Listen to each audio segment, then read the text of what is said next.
Le prologue. Décor. Un décor neutre. 3 portes semblables. Au lever du rideau, tous les personnages sont en scène. Ils bavardent, tricotent, jouent aux cartes. Le prologue se détache et s'avance. Le prologue. Voilà, ces personnages vont vous jouer l'histoire d'Antigone. Antigone, c'est la petite maigre qui est assise là-bas et qui ne dit rien. Elle regarde droit devant elle. Elle pense qu'elle va être Antigone tout à l'heure, qu'elle va surgir soudain de la maigre jeune fille noiraude et renfermée que personne ne prenait au sérieux dans la famille, et se dresser seule en face du monde, seule en face de Créon, son oncle, qui est le roi. Elle pense qu'elle va mourir, qu'elle est jeune, et qu'elle aussi, elle aurait bien aimé vivre, mais il n'y a rien à faire.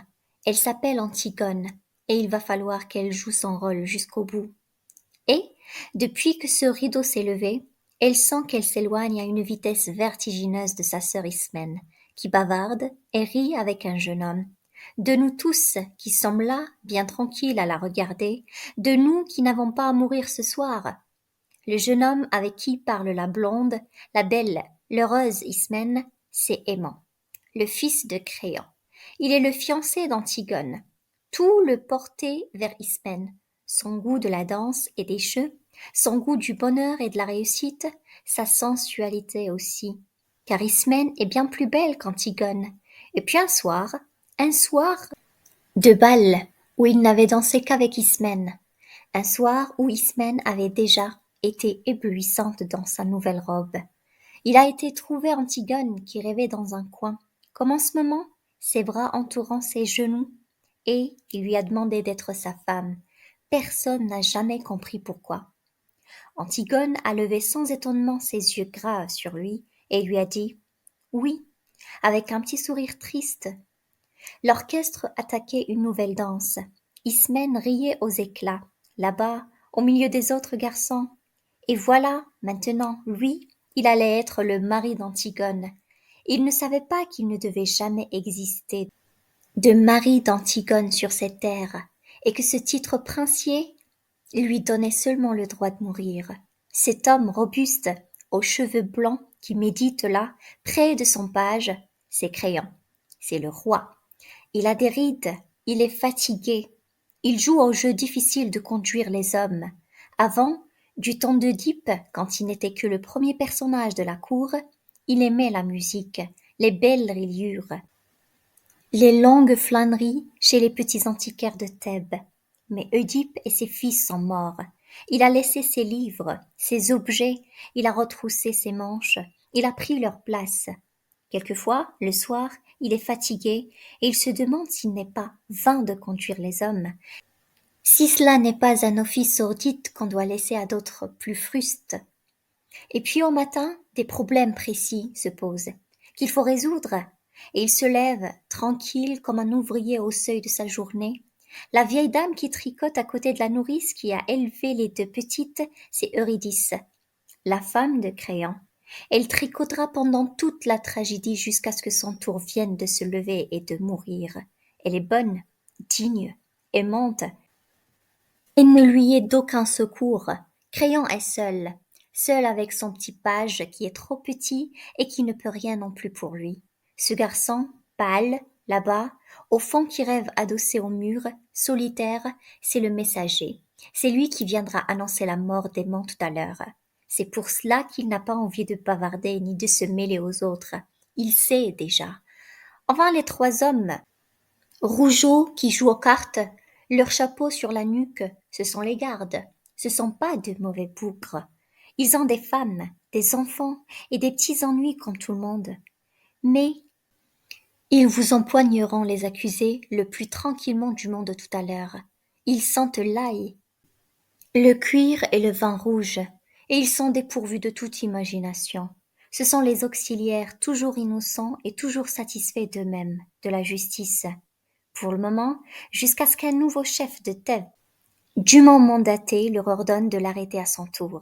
Ce sont les auxiliaires de la justice de Créon. Et maintenant que vous les connaissez tous, ils vont pouvoir vous jouer leur histoire. Elle commence au moment où les deux fils d'Œdipe, Éthéocle et Polynice, qui devaient régner sur Thèbes un an chacun à tour de rôle, se sont battus et entretués sous les murs de la ville. Éthéocle l'aîné, au terme de la première année de pouvoir, ayant refusé de céder la place à son frère, 7 grands princes étrangers que Polynice avait gagnés à sa cause ont été défaits devant les 7 portes de Thèbes. Maintenant, la ville est sauvée, les 2 frères ennemis sont morts, et Créon, le roi, a ordonné qu'à Éthéocle, le bon frère, il serait fait d'imposantes funérailles, mais que Polynice, le vaurien, le révolté, le voyou, serait laissé sans pleurs et sans sépulture, la proie des corbeaux et des chacals. Quiconque osera lui rendre les devoirs funèbres sera impitoyablement puni de mort.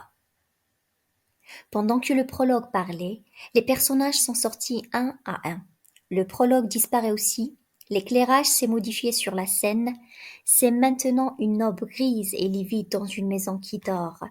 Antigone entr'ouvre la porte et rentre de l'extérieur sur la pointe de ses pieds nus, ses souliers à la main, elle reste un instant immobile à écouter, la nourrice surgit.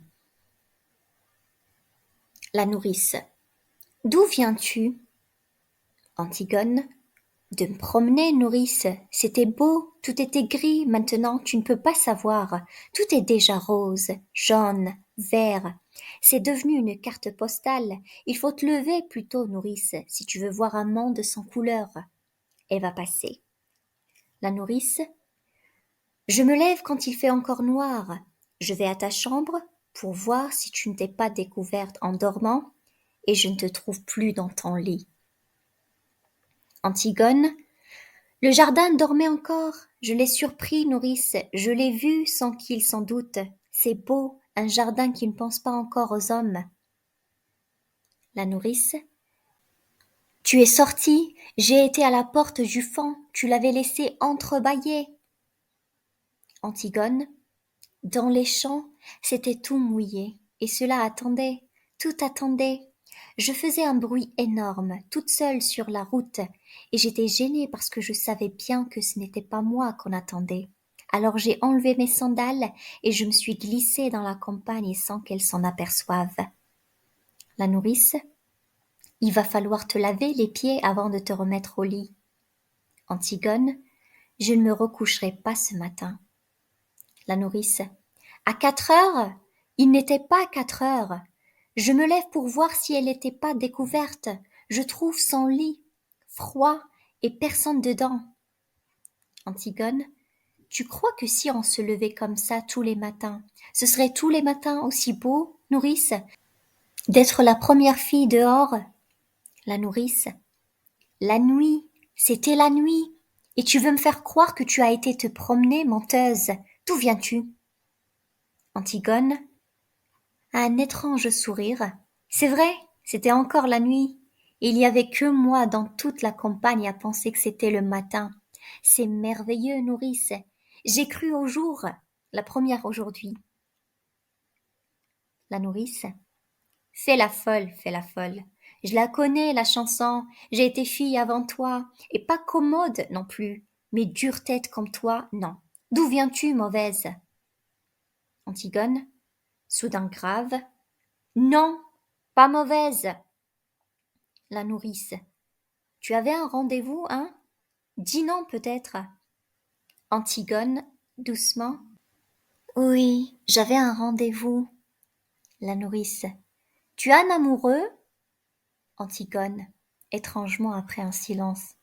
Oui, nourrice, oui, le pauvre. J'ai un amoureux.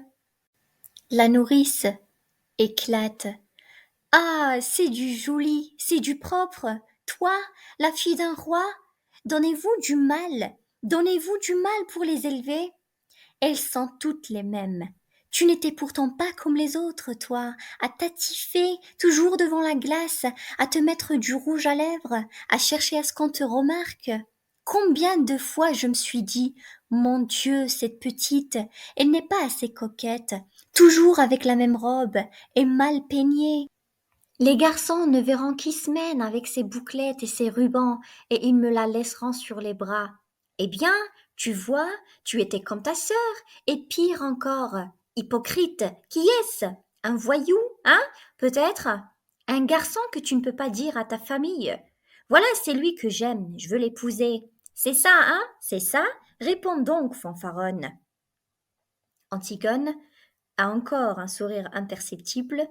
Oui, nourrice. La nourrice. Et elle dit oui, miséricorde. Je l'ai eue toute gamine. J'ai promis à sa pauvre mère que j'en ferais une honnête fille. Et voilà. Mais ça ne va pas se passer comme ça, ma petite. Je ne suis que ta nourrice, et tu me traites comme une vieille bête. Bon, mais ton oncle Crayon saura, je te le promets. Antigone, soudain un peu lasse. Oui, nourrice, mon oncle Crayon saura. Laisse-moi maintenant. La nourrice. Et tu verras ce qu'il dira quand il apprendra que tu te lèves la nuit. Aimant, et ton fiancé?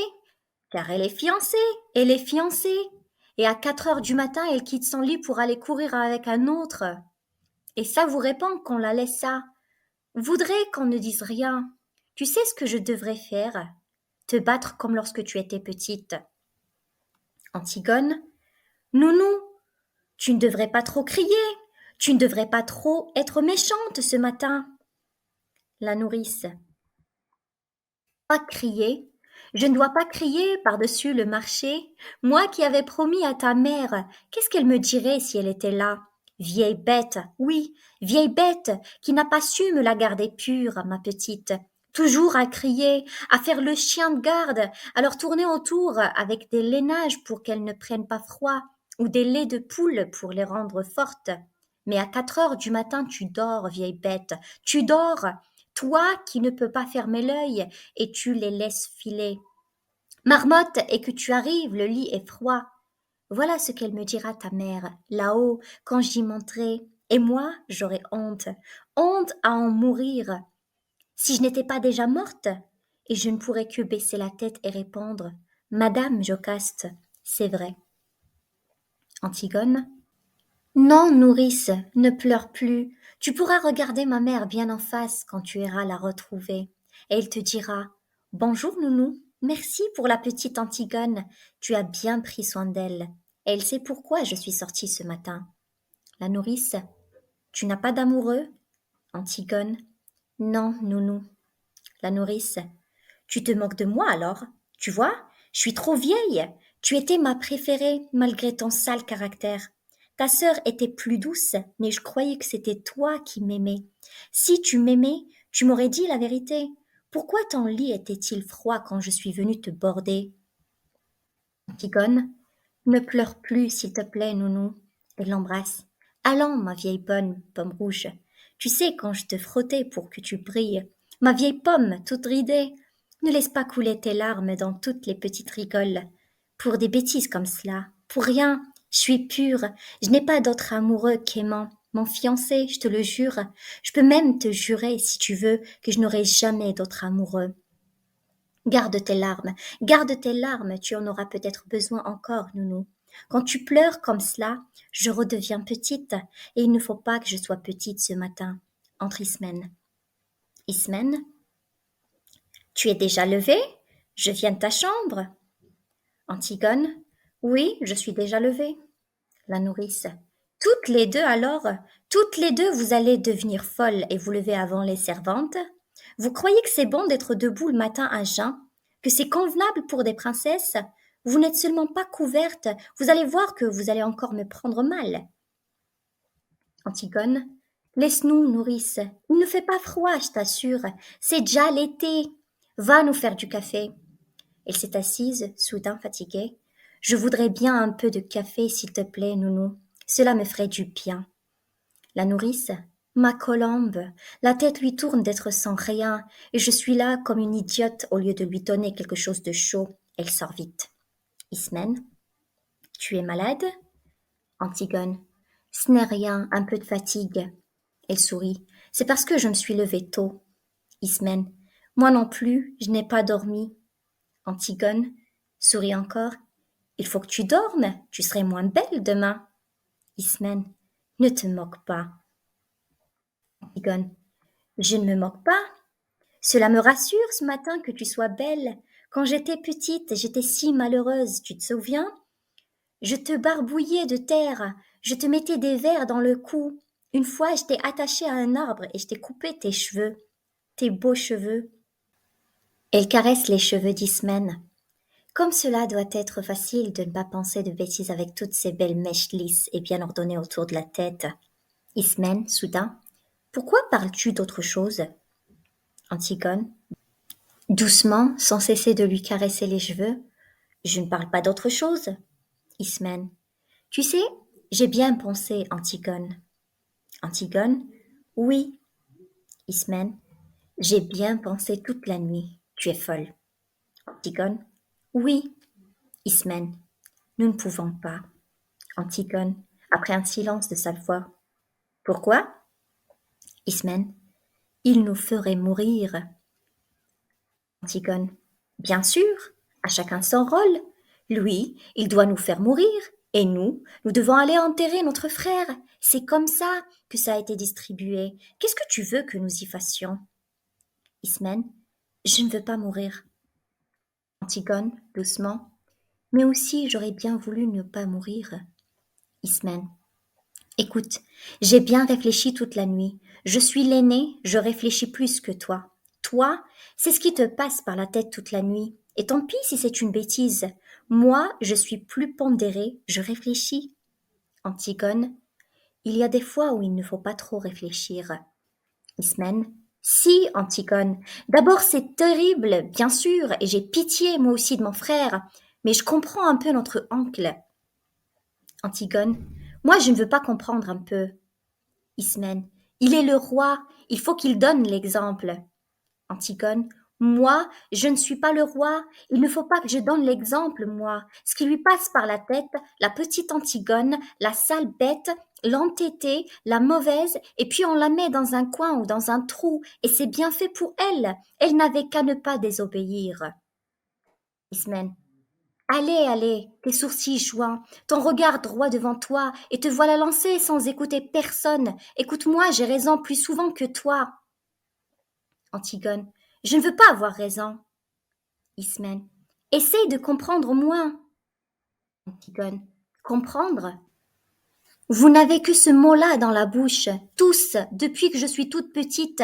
Il fallait comprendre qu'on ne peut pas toucher à l'eau, à la belle et fuyante eau froide parce que cela mouille les dalles, à la terre parce que cela tache les robes.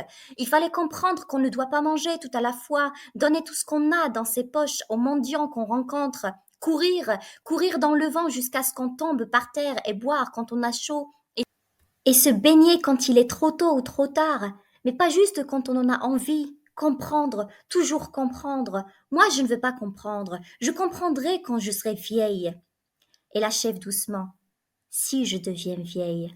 Pas maintenant. Ismène, il est plus fort que nous, Antigone. Il est le roi, et ils le pensent tous comme lui dans la ville. Ils sont des milliers et des milliers autour de nous, grouillent dans toutes les rues de Thèbes. Antigone, je ne t'écoute pas. Ismène, ils nous hueront, ils nous prendront avec leurs 1000 barres, leurs 1000 visages et leur unique regard, ils nous cracheront à la figure, il faudra avancer dans leur haine sur la charrette avec leur odeur et leur rire jusqu'au supplice. Et là, il y aura les gardes avec leurs têtes d'imbéciles, congestionnées sur leur col raide, leurs grosses mains lavées, leur regard de bœuf qu'on sent qu'on pourra toujours crier. Essayez de leur faire comprendre qu'ils vont comme des nègres et qu'ils feront tout ce qu'on leur a dit scrupuleusement sans savoir si c'est bien ou mal. Et souffrir, il faudra souffrir, sentir que la douleur monte, qu'elle est arrivée au point où l'on ne peut plus la supporter, qu'il faudrait qu'elle s'arrête, mais qu'elle continue pourtant et monte encore comme une voix aiguë. Oh, je ne peux pas, je ne peux pas. Antigone, comme tu as bien tout pensé. Ismène, toute la nuit, pas toi? Antigone, si, bien sûr. Ismène, moi, tu sais, je ne suis pas très courageuse. Antigone, doucement. Moi non plus. Mais qu'est-ce que cela fait? Il y a un silence. Ismène demande soudain. Ismène, tu n'as donc pas envie de vivre, toi? Antigone murmure. Pas envie de vivre. Et plus doucement encore, si c'est possible. Qui se levait la première le matin, rien que pour sentir l'air froid sur sa peau nue, qui se couchait la dernière seulement quand elle n'en pouvait plus de fatigue pour vivre encore un peu plus la nuit, qui pleurait déjà toute petite en pensant qu'il y avait tant de petites bêtes, tant de brins d'herbe dans le pré et qu'on ne pouvait pas tous les prendre. Ismène a un élan soudain vers elle. Ma petite sœur. Antigone se redresse et crie. Ah non, laisse-moi, ne me caresse pas, ne nous mettons pas à pleurnicher ensemble maintenant. Tu as bien réfléchi, tu dis? Tu penses que toute la ville hurlante contre toi, tu penses que la douleur et la peur de mourir c'est assez? Ismène baisse la tête. Oui. Antigone, sers-toi de ces prétextes. Ismène se jette contre elle. Antigone, je t'en supplie, c'est bon pour les hommes de croire aux idées et de mourir pour elles. Toi, tu es une fille. Antigone, les dents serrées. Une fille? Oui. Ai-je assez pleuré d'être une fille? Ismène, ton bonheur est là devant toi, et tu n'as qu'à le prendre. Tu es fiancée, tu es jeune, tu es belle. Antigone sourdement. Non, je ne suis pas belle. Ismène, pas belle comme nous, mais autrement. Tu sais bien que c'est sur toi que se retournent les petits voyous dans la rue, que c'est toi que les petites filles regardent passer, soudain muettes, sans pouvoir te quitter des yeux jusqu'à ce que tu aies tourné le coin. Antigone, un imperceptible sourire. Des voyous, des petites filles. Ismène, après un temps. Et aimant Antigone. Antigone, fermée. Je parlerai tout à l'heure à Aimant. Aimant sera tout à l'heure une affaire réglée. Ismène, tu es folle. Antigone sourit. Tu m'as toujours dit que j'étais folle, pour tout, depuis toujours. Va te recoucher, Ismène. Il fait jour maintenant, tu vois, et de toute façon, je ne pourrai rien faire. Mon frère mort est maintenant entouré d'une garde exactement comme s'il avait réussi à se faire roi. Va te recoucher, tu es toute pâle de fatigue. Ismène, et toi? Antigone, je n'ai pas envie de dormir. Mais je te promets que je ne bougerai pas d'ici avant ton réveil. Nourrice va m'apporter à manger, va dormir encore, le soleil se lève seulement. Tu as les yeux tout petits de sommeil, va. Ismène, je te convaincrai, n'est-ce pas? Je te convaincrai, tu me laisseras de te parler encore? Antigone, un peu lasse, je te laisserai me parler, oui, je vous laisserai tous me parler. Va dormir maintenant, je t'en prie. Tu serais moins belle demain. Il la regarde sortir avec un petit sourire triste, puis elle tombe soudain, lasse, sur une chaise. Pauvre Ismène. La nourrice entre.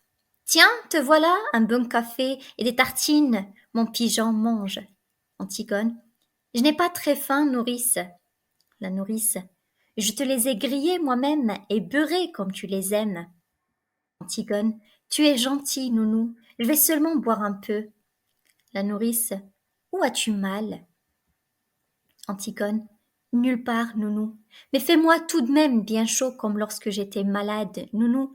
Plus forte que la fièvre, nounou, plus forte que le cauchemar, plus forte que l'ombre de l'armoire qui ricane et se transforme d'heure en heure sur le mur, plus forte encore que les 1000 insectes du silence qui rangent quelque chose, quelque part dans la nuit, plus forte que la nuit elle-même avec son ululement de folle qu'on n'entend pas.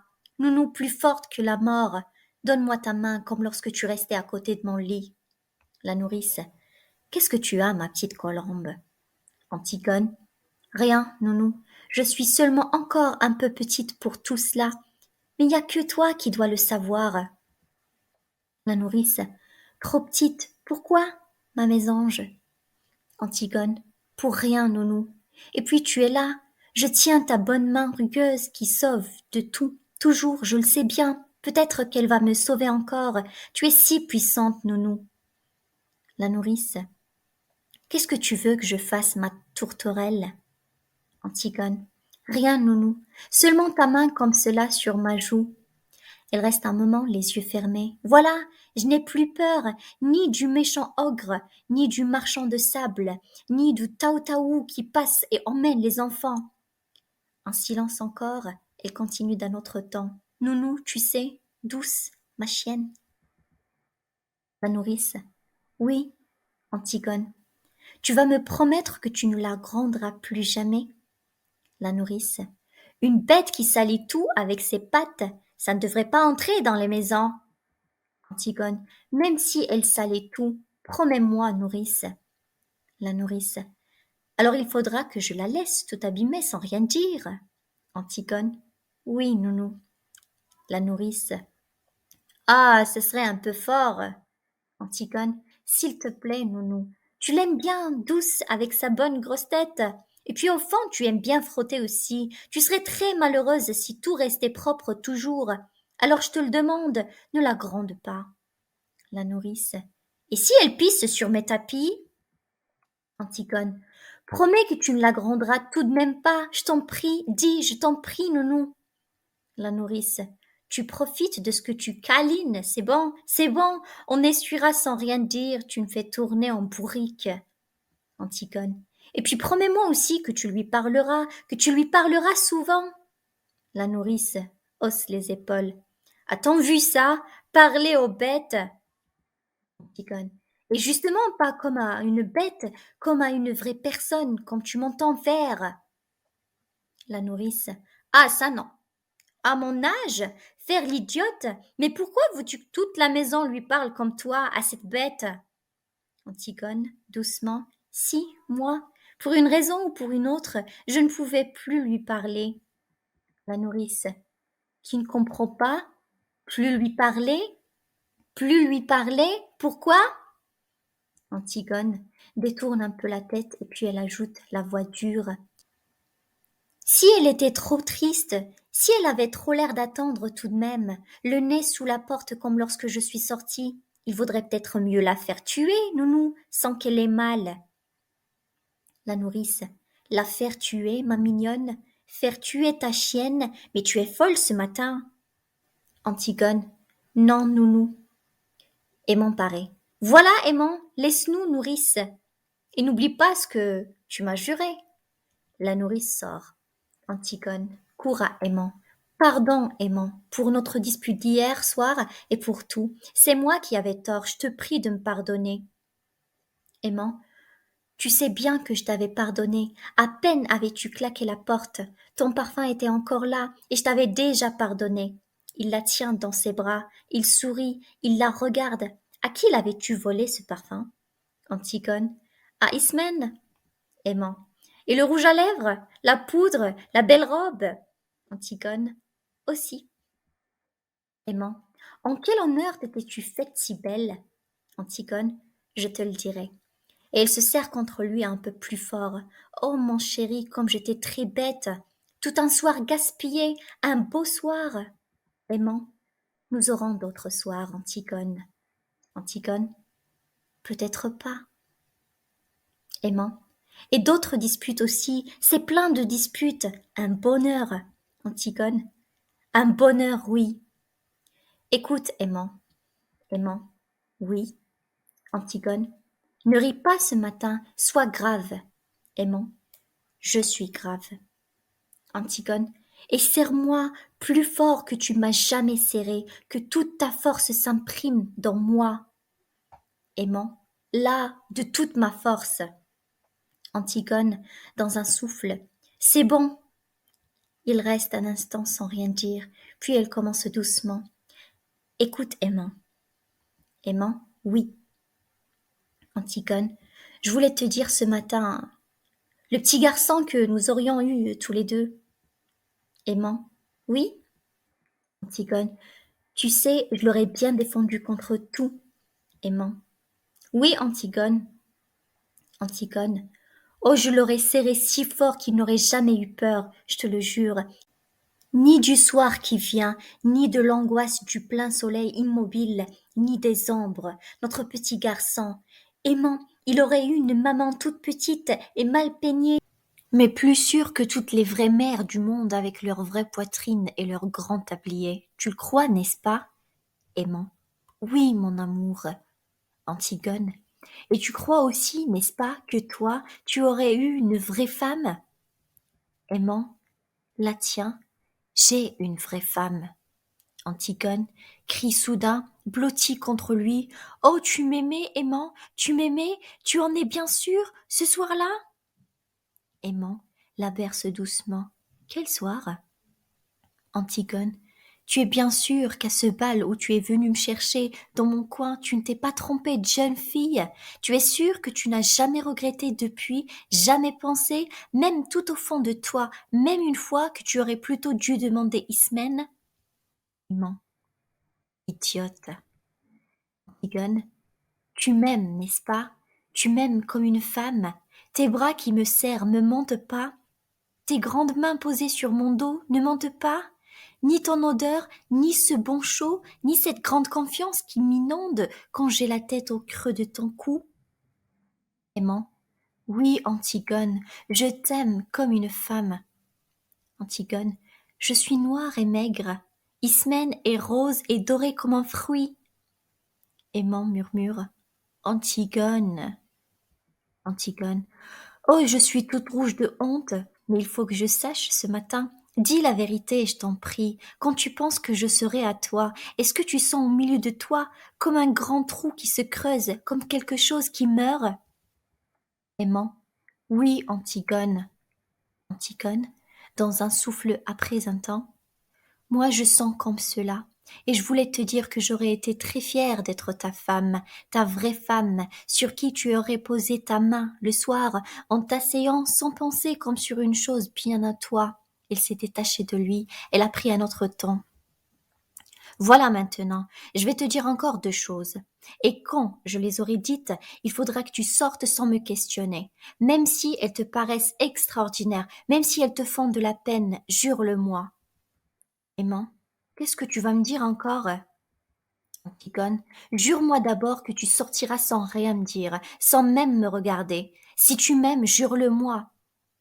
Elle le regarde avec son pauvre visage bouleversé. Tu vois, comme je te le demande, jure-le-moi s'il te plaît, aimant. C'est la dernière folie que tu aurais à me passer. Aimant, je te le jure. Antigone, merci.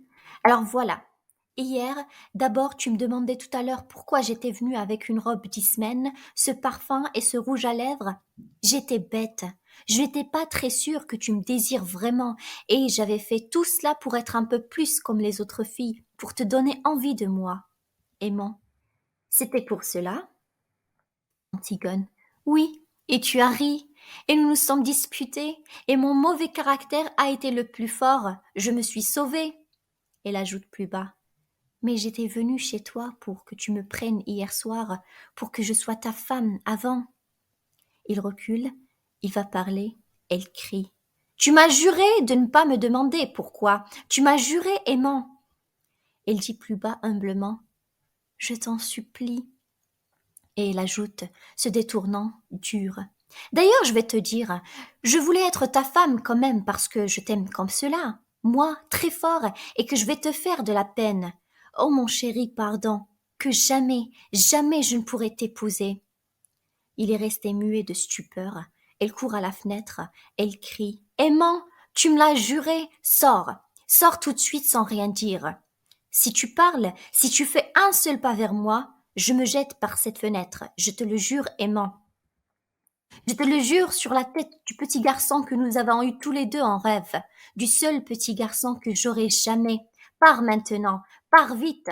Tu sauras demain, tu sauras tout à l'heure. Elle achève avec un tel désespoir qu'Aimant obéit et s'éloigne. S'il te plaît, pars, aimant. C'est tout ce que tu peux faire encore pour moi, si tu m'aimes. Il est sorti. Elle reste sans bouger, le dos à la salle, puis elle referme la fenêtre. Elle vient s'asseoir sur une petite chaise au milieu de la scène et dit doucement, comme étrangement apaisée. Voilà, c'est fini pour Aimant, Antigone. Ismène est rentrée, appelant. Antigone! Ah, tu es là? Antigone, sans bouger. Oui, je suis là. Ismène. Je ne peux pas dormir. J'avais peur que tu sortes et que tu tentes de l'enterrer malgré le jour. Antigone, ma petite sœur, nous sommes tous là autour de toi, aimant, Nounou et moi, et douce ta chienne.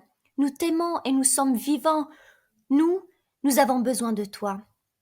Polynice est mort et il ne t'aimait pas. Il a toujours été un étranger pour nous, un mauvais frère. Oublie-le, Antigone, comme il nous avait oubliés.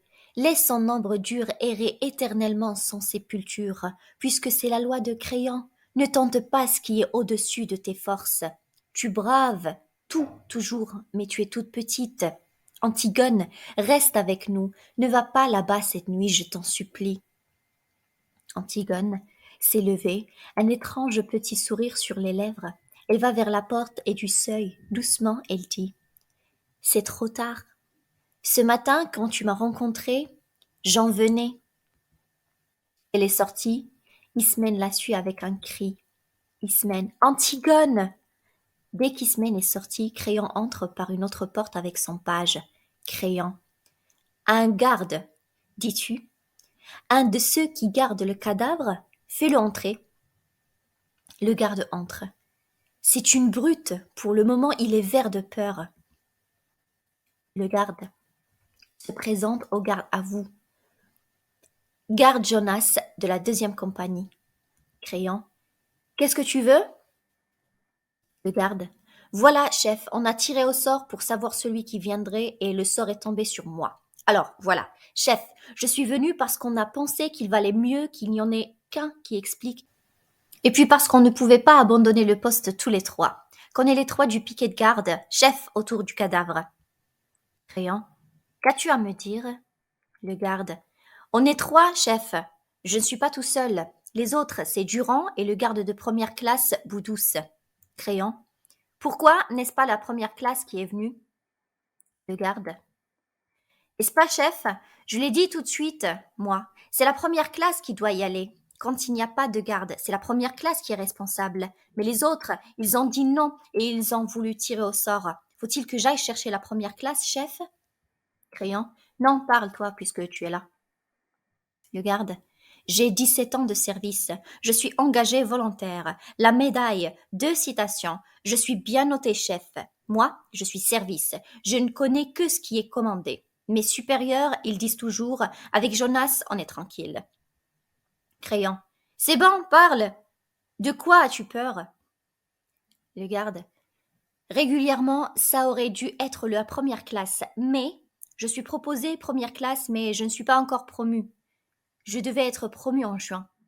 Créon. Vas-tu parler enfin?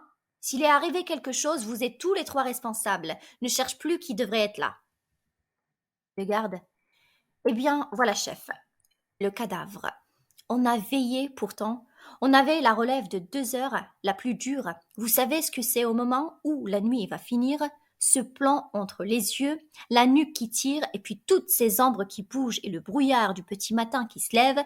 Ah, ils ont bien choisi leur heure. On était là, on parlait, on battait la semelle. On ne dormait pas, chef. Ça, on peut vous le jurer tous les trois qu'on ne dormait pas.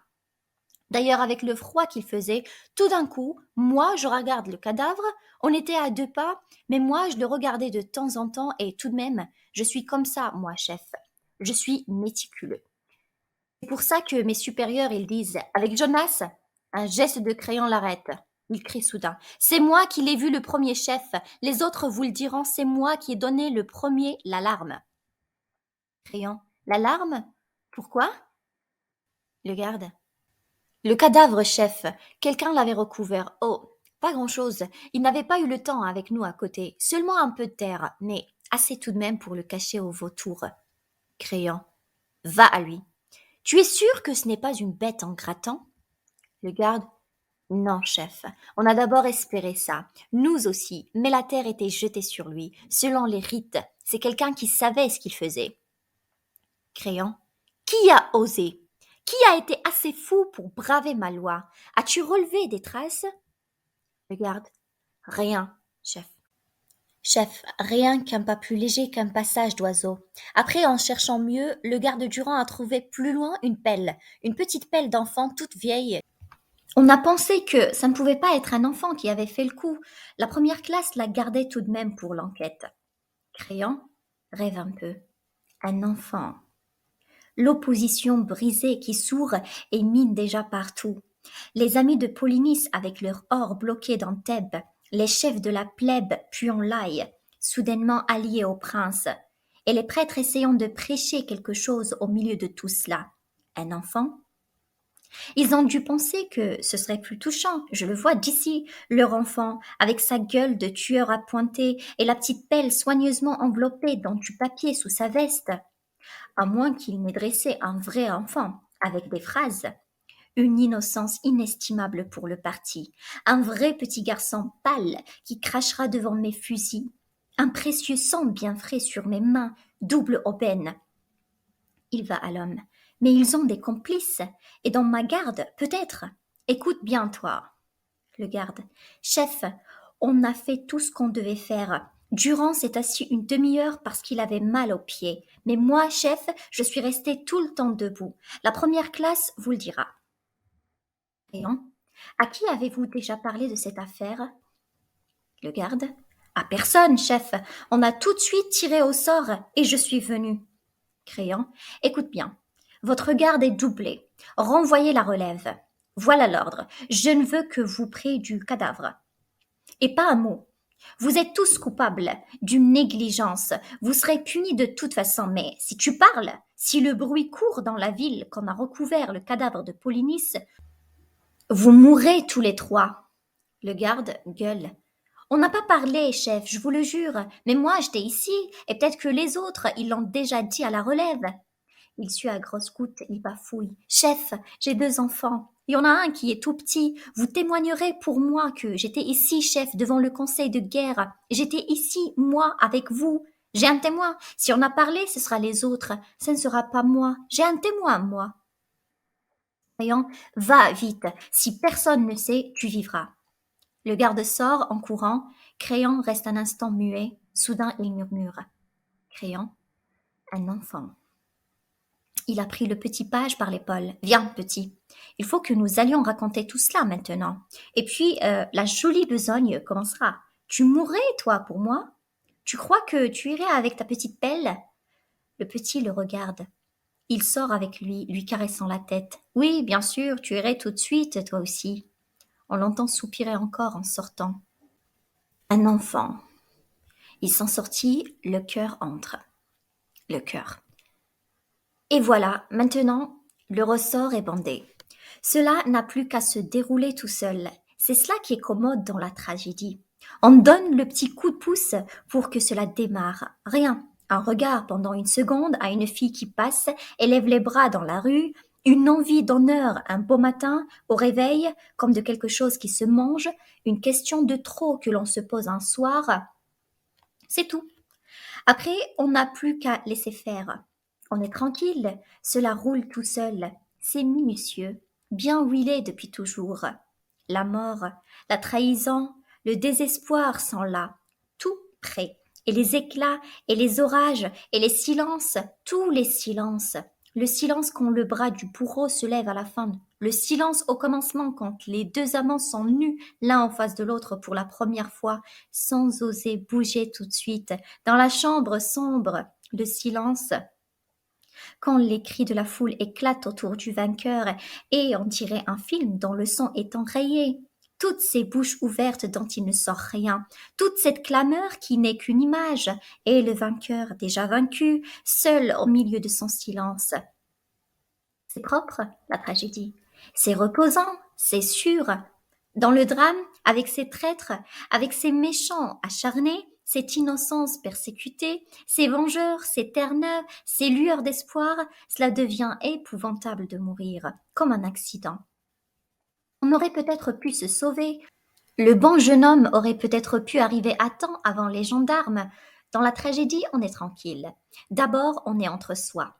On est tous innocents. En somme, ce n'est pas parce qu'il y en a un qui tue et l'autre qui est tué, c'est une question de distribution. Et puis surtout, c'est reposant.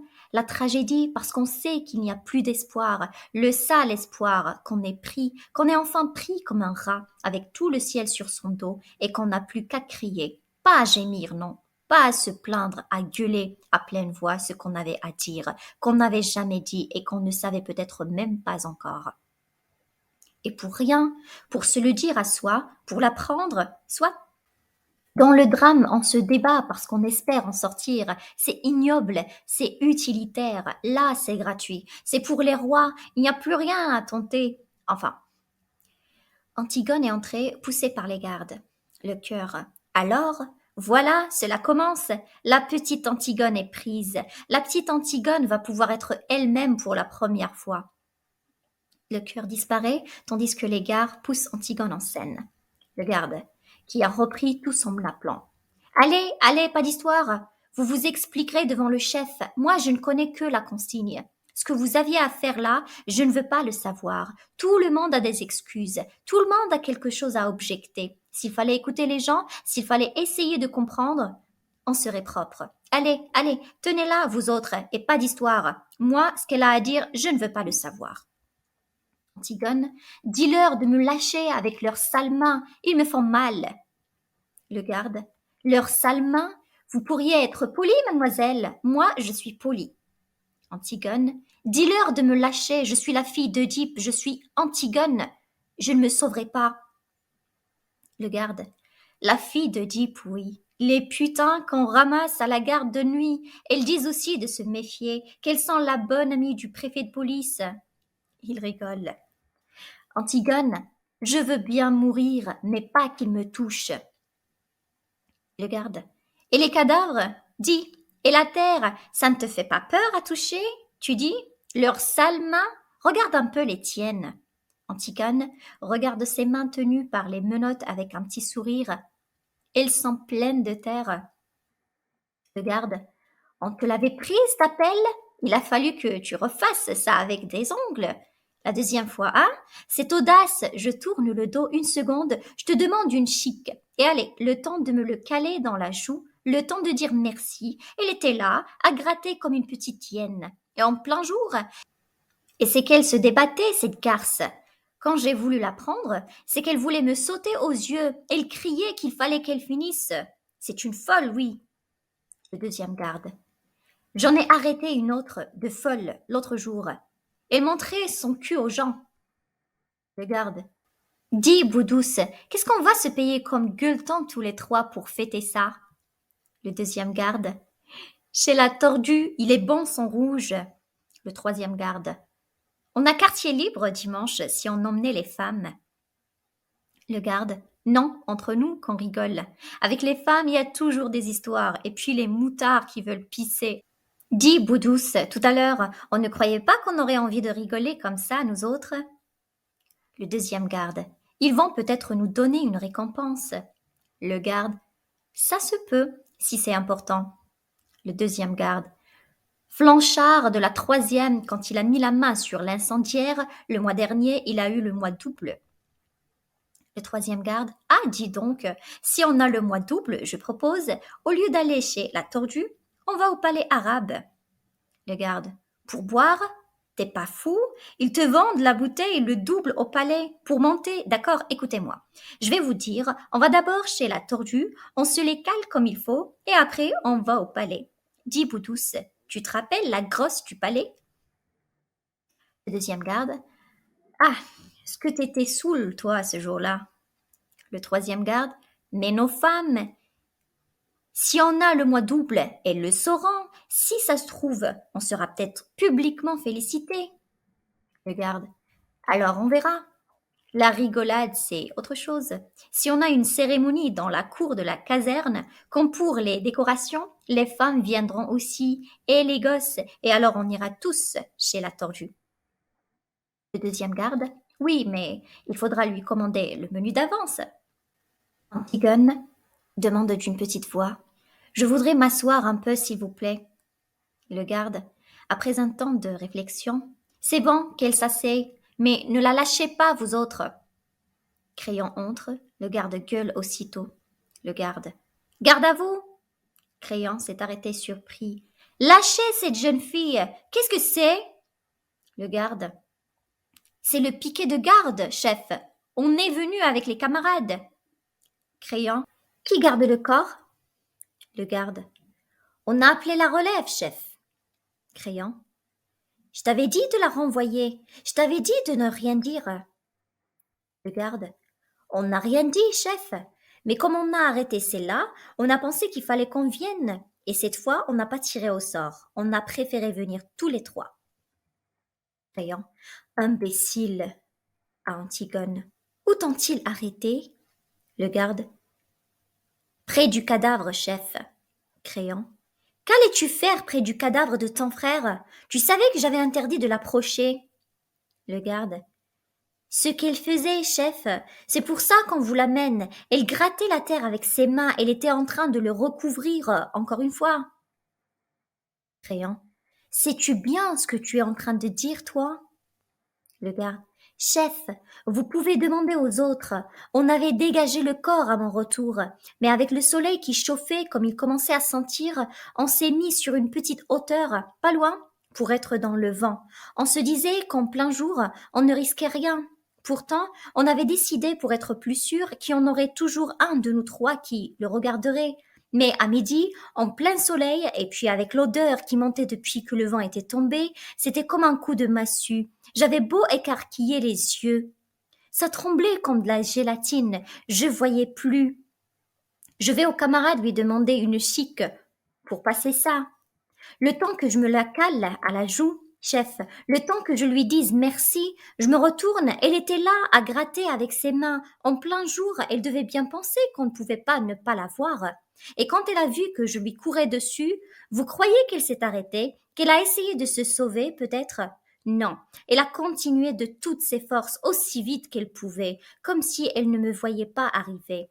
Et quand je l'ai empoignée, elle se débattait comme une diablesse, elle voulait continuer encore. Elle me criait de la laisser, que le corps n'était pas encore tout à fait recouvert. Criant à Antigone. C'est vrai? Antigone. Oui, c'est vrai. Le garde. On a découvert le corps comme de juste, et puis on a passé la relève, sans parler de rien. Et on est venu vous l'amener, chef. Voilà. Crayon. Et cette nuit, la première fois, c'était aussi Antigone. Oui, c'était moi, avec une petite pelle de fer qui nous servait à faire des châteaux de sable sur la plage pendant les vacances. C'était justement la pelle de Polynice. Il avait gravé son nom au couteau sur le manche. C'est pour cela que je l'ai laissé près de lui. Mais ils l'ont prise. Alors la seconde fois, j'ai dû recommencer avec mes mains. Le garde.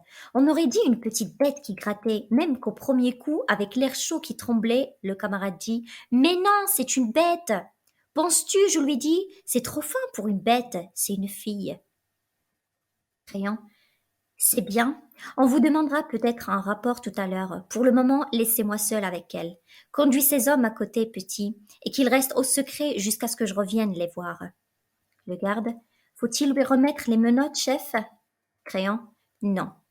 Les gardes sont sortis, précédés par le petit page. Crayon et Antigone sont seuls, l'un en face de l'autre. Crayon. Avais-tu parlé de ton projet à quelqu'un? Antigone. Non.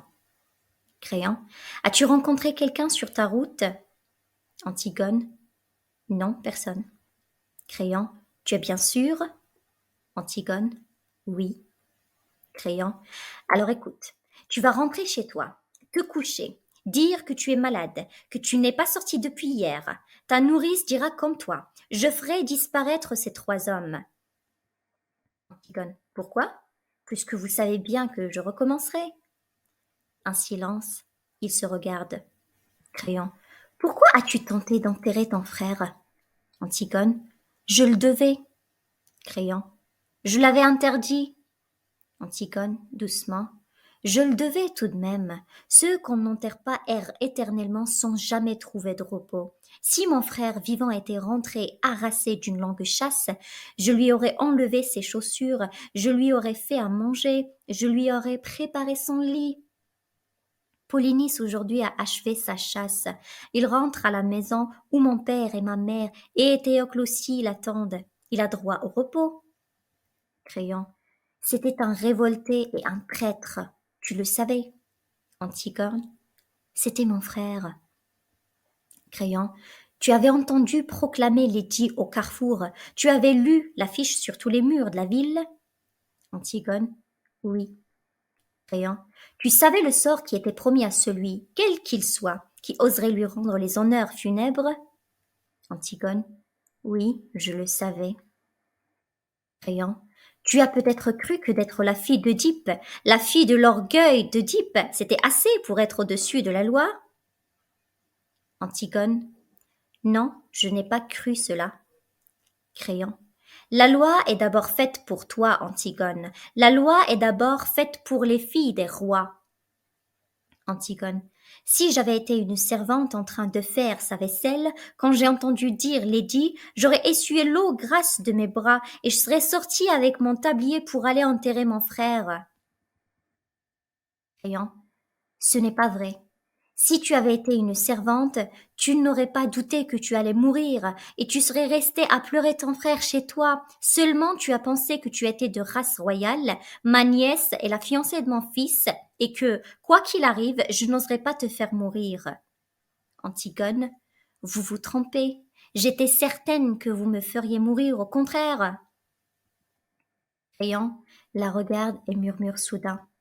L'orgueil d'Œdipe. Tu es l'orgueil d'Œdipe. Oui, maintenant que je l'ai trouvé au fond de tes yeux, je te crois, tu as dû penser que je te ferais mourir, et cela te paraissait un dénouement tout naturel pour toi, orgueilleuse. Pour ton père non plus, je ne dis pas le bonheur. Il n'en était pas question, le malheur humain. C'était trop peu. L'humain vous gêne aux entournures de la famille. Il vous faut un tête-à-tête avec le destin et la mort, et tuer votre père, et coucher avec votre mère, et apprendre tout cela après, avidement, mot par mot. Quel breuvage, hein? Les mots qui vous condamnent. Et comme on les boit goulûment quand on s'appelle Oedipe ou Antigone. Et le plus simple, après, c'est encore de se crever les yeux et d'aller mendier avec ses enfants sur les routes. Eh bien non, ces temps sont révolus pour Thèbes. Thèbes a droit maintenant à un prince sans histoire. Moi, je m'appelle seulement Créon. Dieu merci, j'ai mes 2 pieds par terre, mes 2 mains enfoncées dans mes poches, et puisque je suis roi, j'ai résolu, avec moins d'ambition que ton père, de m'employer tout simplement à rendre l'ordre de ce monde un peu moins absurde, si c'est possible. Ce n'est même pas une aventure, c'est un métier pour tous les jours et pas toujours drôle, comme tous les métiers. Mais puisque je suis là pour le faire, je vais le faire. Et si demain un messager crasseux dévale du fond des montagnes pour m'annoncer qu'il n'est pas très sûr non plus de ma naissance, je le prierai tout simplement de s'en retourner d'où il vient, et je ne m'en irai pas pour si peu regarder ta tante sous le nez et me mettre à confronter les dates. Les rois ont autre chose à faire que du pathétique personnel, ma petite fille. Il a été à elle, il lui prend le bras. Alors écoute-moi bien. Tu es Antigone, tu es la fille d'Œdipe, soit, mais tu as 20 ans, et il n'y a pas longtemps encore tout cela se serait réglé par du pain sec et une paire de gifles. Il la regarde souriant. Te faire mourir? Tu ne t'es pas regardé, moineau. Tu es trop maigre. Grossis un peu, plutôt, pour faire un gros garçon à Aimon. Thèbes en a besoin plus que de ta mort, je te l'assure. Tu vas rentrer chez toi tout de suite, faire ce que je t'ai dit et te taire. Je me charge du silence des autres. Allez, va. Et ne me foudroie pas comme ça du regard. Tu me prends pour une brute, c'est entendu, et tu dois penser que je suis décidément bien prosaïque. Mais je t'aime bien tout de même avec ton sale caractère. N'oublie pas que c'est moi qui t'ai fait cadeau de ta première poupée, il n'y a pas si longtemps. Antigone ne répond pas. Elle va sortir, il l'arrête. Créon. Antigone, c'est par cette porte qu'on regagne ta chambre. Où t'en vas-tu par là? Antigone s'est arrêtée. Elle lui répond doucement, sans forfanterie. Vous le savez bien. Un silence. Ils se regardent encore debout, l'un en face de l'autre. Créon murmure comme pour lui. Quel jeu joues-tu? Antigone. Je ne joue pas. Créon.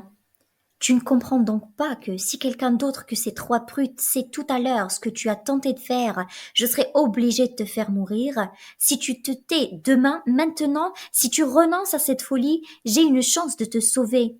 Mais je ne l'aurai plus dans 5 minutes. Le comprends-tu? Antigone. Il faut que j'aille enterrer mon frère que ces hommes ont découvert. Créant, tu irais refaire ce geste absurde? Il y a une autre garde autour du corps de Polynice, et, même si tu parviens à le recouvrir encore, on dégagera son cadavre. Tu le sais bien. Que peux-tu donc sinon t'ensanglanter encore les ongles et te faire prendre? Antigone, rien d'autre que cela, je le sais, mais cela, du moins, je le peux, et il faut faire ce que l'on peut. Créant, tu y crois donc vraiment, toi, à cet enterrement dans les règles, à cette ombre de ton frère condamné à errer toujours si on ne jette pas sur le cadavre un petit peu de terre avec la formule du prêtre? Tu l'auras déjà entendu la réciter au prêtre de Thèbes. La formule, tu as vu ces pauvres têtes d'employés fatigués, écourtant les gestes, avalant les mots, bâclant ce mort, pour en prendre un autre avant le repas de midi. Antigone, oui, je les ai vus. Créant, est-ce que tu n'as jamais pensé alors que si c'était un être que tu aimais vraiment, qui était là, couché dans cette boîte, tu te mettrais à hurler tout d'un coup, à leur crier de se taire, de s'en aller? Antigone, si je l'ai pensé. Créant, et tu risques la mort maintenant parce que j'ai refusé à ton frère ce passeport dérisoire, ce bredouillage en série sur sa dépouille, cette pantomime dont tu aurais été la première à avoir honte et mal si on l'avait joué, c'est absurde. Antigone, oui, c'est absurde. Créant, pourquoi fais-tu ce geste alors? Pour les autres? Pour ceux qui y croient? Pour les dresser contre moi? Antigone, non. Créant, ni pour les autres, ni pour ton frère, pour qui alors? Antigone, pour personne, pour moi. Créant, la regarde en silence. Tu as donc bien envie de mourir? Tu as l'air d'un petit gibier pris. Antigone, ne vous attendrissez pas sur moi, faites comme moi, faites ce que vous avez à faire, mais si vous êtes un être humain, faites-le vite. Voilà tout ce que je vous demande. Je n'aurai pas du courage éternellement, c'est vrai. Créon se rapproche.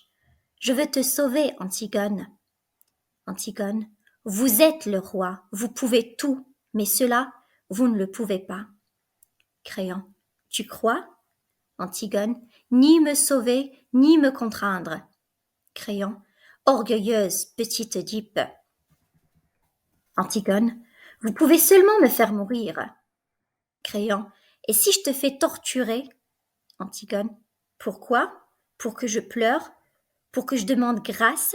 Pour que je jure tout ce qu'on voudra et que je recommence après quand je n'aurai plus mal? Créon lui serre le bras. Écoute-moi bien. J'ai le mauvais rôle, c'est entendu, et tu as le bon. Et tu le sens. Mais n'en profite tout de même pas trop, petite peste. Si j'étais une bonne brute ordinaire de tyran, il y aurait déjà longtemps qu'on t'aurait arraché la langue, tiré les membres aux tenailles ou jeté dans un trou. Mais tu vois dans mes yeux quelque chose qui hésite, tu vois que je te laisse parler au lieu d'appeler mes soldats. Alors tu nargues, tu attaques tant que tu peux. Où veux-tu en venir, petite furie? Antigone, lâchez-moi, vous me faites mal au bras avec votre main. Créant, qui serre plus fort. Non, moi je suis le plus fort comme cela, j'en profite aussi. Antigone pousse un petit cri. Aïe! Créant, dans les yeux rit. C'est peut-être ce que je devrais faire après tout simplement. Te tordre le poignet, te tirer les cheveux comme on fait aux filles dans les jeux. Il la regarde encore, il redevient grave et lui dit tout près. Je suis ton oncle, c'est entendu? Mais nous ne sommes pas tendres les uns pour les autres dans la famille. Cela ne te semble pas drôle tout de même, ce roi bafoué qui t'écoute, ce vieil homme qui peut tout et qui en va tuer d'autres, je t'assure, est d'aussi attendrissant que toi, et qui est là à se donner toute cette peine pour essayer de t'empêcher de mourir? Antigone, après un temps, vous serrez trop maintenant, cela ne me fait même plus mal, je n'ai plus de bras. Créant, la regarde et la lâche avec un petit sourire. Il murmure. Dieu sait pourtant si j'ai autre chose à faire aujourd'hui, mais je vais tout de même perdre le temps qu'il faudra et te sauver, petite peste. Il la fait asseoir sur une chaise au milieu de la pièce, il enlève sa veste, il s'avance vers elle, lourd, puissant en bras de chemise. Au lendemain d'une révolution ratée, il y a du pain sur la planche, je te l'assure. Mais les affaires urgentes attendront. Je ne veux pas te laisser mourir dans une histoire de politique. Tu vaux mieux que cela, parce que ton Poulinis, cet ombre éplorée et ce corps qui se décompose entre ses gardes et tout ce pathétique qui t'enflamme, ce n'est qu'une histoire de politique. D'abord, je ne suis pas tendre, mais je suis délicat. J'aime ce qui est propre, net, bien lavé. Tu crois que cela ne me dégoûte pas autant que toi, cette viande qui pourrit au soleil, le soir, quand le vent vient de la mer, on la sent déjà du palais, cela me soulève le cœur. Pourtant, je ne vais même pas fermer ma fenêtre, c'est ignoble, et je peux même le dire à toi, c'est bête, monstrueusement bête, mais il faut que tout Thèbes sente cela pendant quelque temps. Tu penses bien que je l'aurais fait enterrer, ton frère, ne fût-ce que pour l'hygiène. Mais pour que les brutes que je gouverne comprennent, il faut que cela pue le cadavre de Polynice dans toute la ville pendant un mois. Antigone, vous êtes odieux. Créant. Oui, mon petit, c'est le métier qu'il veut. Ce qu'on peut discuter, c'est s'il faut le faire ou ne pas le faire. Mais si on le fait, il faut le faire comme cela. Antigone. Pourquoi le faites-vous? Créant. Un matin, je me suis réveillé roi de Thèbes. Et Dieu sait si j'aimais autre chose dans la vie que d'être puissant. Antigone. Il fallait dire non alors. Créant. Je le pouvais. Seulement, je me suis sentie tout d'un coup comme un ouvrier qui refusait un ouvrage. Cela ne m'a pas paru honnête. J'ai dit oui. Antigone. Eh ben, tant pis pour vous. Moi, je n'ai pas dit oui. Qu'est-ce que vous voulez que cela me fasse à moi, votre politique, vos nécessités, vos pauvres histoires? Moi, je peux dire non, encore à tout ce que je n'aime pas et je suis seul juge. Et vous, avec votre couronne, avec vos gardes, avec votre attirail, vous pouvez seulement me faire mourir parce que vous avez dit oui. Créant. Écoute-moi, Antigone. Si je veux, moi, je peux ne pas vous écouter. Vous avez dit oui, je n'ai plus rien à apprendre de vous. Pas vous. Vous êtes là, à boire mes paroles, et si vous n'appelez pas vos gardes, c'est pour m'écouter jusqu'au bout. Créant, tu m'amuses. Antigone, non, je vous fais peur. C'est pour cela que vous essayez de me sauver. Ce serait tout de même plus commode de garder une petite Antigone vivante et muette dans ce palais. Vous êtes trop sensible pour faire un bon tyran. Voilà tout. Mais vous allez tout de même me faire mourir tout à l'heure, vous le savez. Et c'est pour cela que vous avez peur. C'est laid un homme qui a peur. Créant sourdement. Eh bien oui, j'ai peur d'être obligé de te faire tuer si tu t'obstines, et je ne le voudrais pas. Antigone. Moi, je ne suis pas obligée de faire ce que je ne voudrais pas. Vous n'auriez pas voulu non plus, peut-être, refuser une tombe à mon frère. Dites-le donc, que vous ne l'auriez pas voulu. Créant, je te l'ai dit.